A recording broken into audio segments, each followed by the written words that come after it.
Hey guys, it's Joel of Punishers Paintball and media guy Doug here. We are going to talk today about what exactly do you need if it's your first time playing paintball. What are the essential items that you need to play paintball? If you like this video, be sure to subscribe, drop a like, drop a comment, let us know if we missed any items on this list here. Find us on social media, Instagram and Facebook, and we'll catch you after the intro.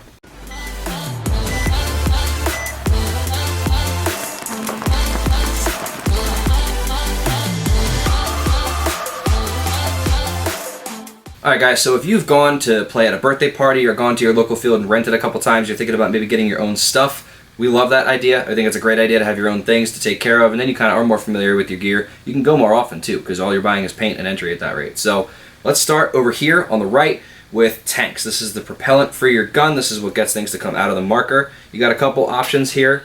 So we have CO2 and we have compressed air. There are obviously differences in the two of those chemically. CO2 having a lot more moisture in it. So if you go with CO2, the tanks are cheaper. However, with compressed air, it runs cleaner. So there's some benefits to kind of weigh and compare and contrast with. And also, if you're going to have an electric marker at some point down the road, you will have to eventually switch to compressed air anyway. But for the time being and just for starting off, there's really no issue with going with CO2. We do have plenty of those tanks here to offer to you guys. Joel, what's your take on CO2 versus compressed air?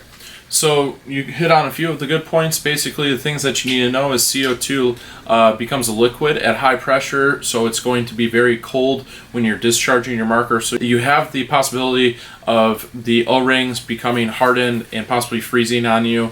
CO2 is also not nearly as clean as compressed air. Compressed air, you can tell as far as how much pressure or how much air you have left, whereas CO2 is basically just a judgment call. CO2 is cheaper, compressed air is a little bit more expensive. The most basic being $45 for compressed air, and then anywhere from $30 to $35 for CO2. Now, if I'm not mistaken, weather also plays way more of a factor with CO2 tanks as well, right? That is correct. So CO2, if it is colder outside, that's definitely something that you got to keep in mind because of the fact that as you discharge CO2, it really starts to get cold. So if you're already in a cold environment, there's a higher chance of things starting to freeze.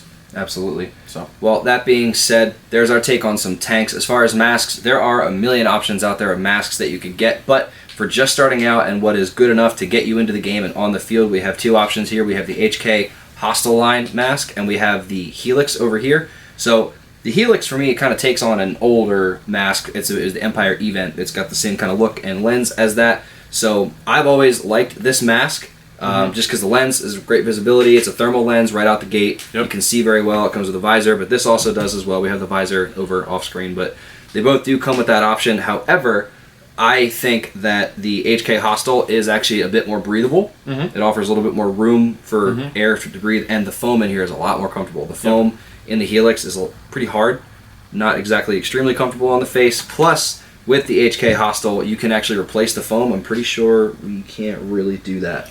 No, you can't. So yeah, so the important thing to know is whatever mask that you decide to purchase, they basically start from anywhere from about $20 and up. These will retail for about $40, and there are many different features with all the masks. The important thing to keep in mind is that you have single pane lenses and thermal pane lenses. Thermal pane lenses is actually two separate dual lenses, and there's a gas inside to keep it from fogging. So if you're worried about fogging, it can actually really ruin your first experience if you're playing paintball. So we highly suggest getting into a thermal pane lens right off the bat. That's the important thing to keep in mind.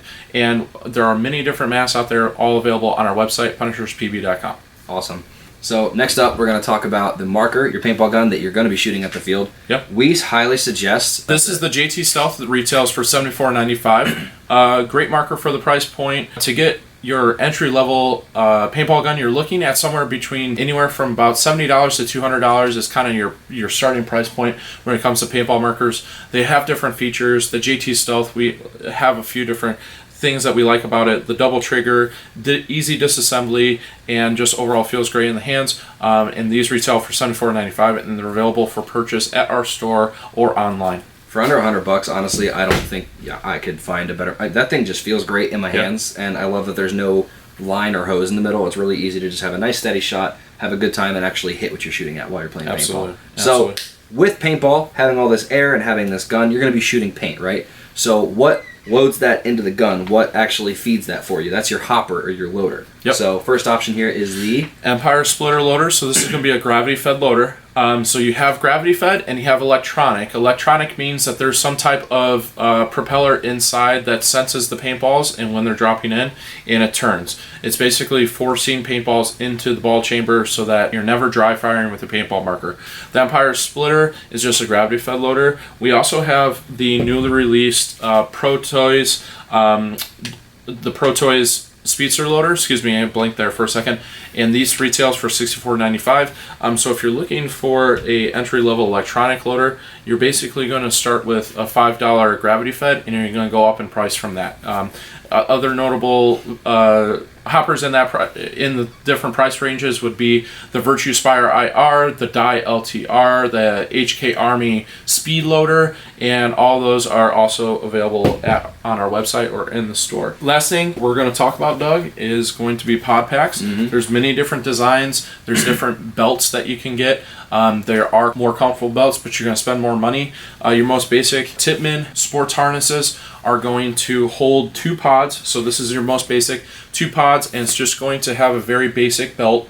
The 2+1 basically means that it's going to hold 2 pods, as well as you can pop your tank in there and run a remote line which hooks from your tank into your gun.